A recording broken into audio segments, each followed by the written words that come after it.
เบื่อสุราสินี้ออกบวชแท้ทั้งหัวแท้ทั้งหนวดออกบวชอย่างใจสะสมคอยเบื่อที่สุดเมาเหล้ามายินเสียงเมียจมเศร้าจมแล้งจมตื่นขึ้นมาได้ยินเสียงจมเกิดเป็นคนอายุดนบ่ถึงหอดสู่ชีวิตเพื่ออะไรใครยอมทางชีวิตมีหวานมีขมถึงบ่เป็นเศรษฐีบ่เคยตีพาเมียบินตกยินเสียงเมียจมปานถึงเมียปาดคอ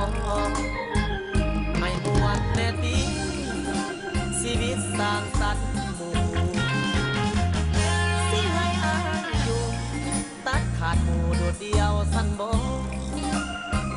ปกพาเพื่อนฝูงให้อายุยืนต่อบาดใจขาดบ่พอให้คนถามแย่เบื่อเหล้าเบื่อยาเบื่อสุราสิหนีออกหมู่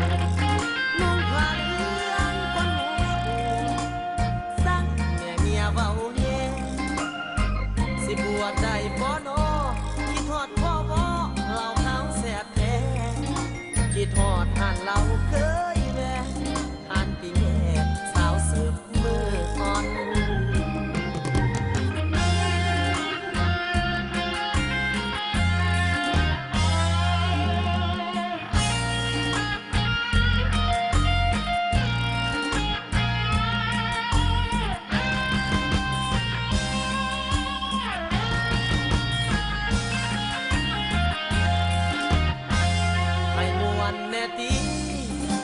ชีวิตสร้างสรรค์หมู่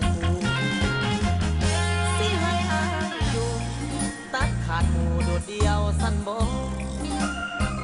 ปกพาเพื่อนฝูงให้อายุยืนต่อบาดใจขาดบ่พอให้คนถามแย่เบื่อเหล้าเบื่อยาเบื่อสุราสิหนีออกหมู่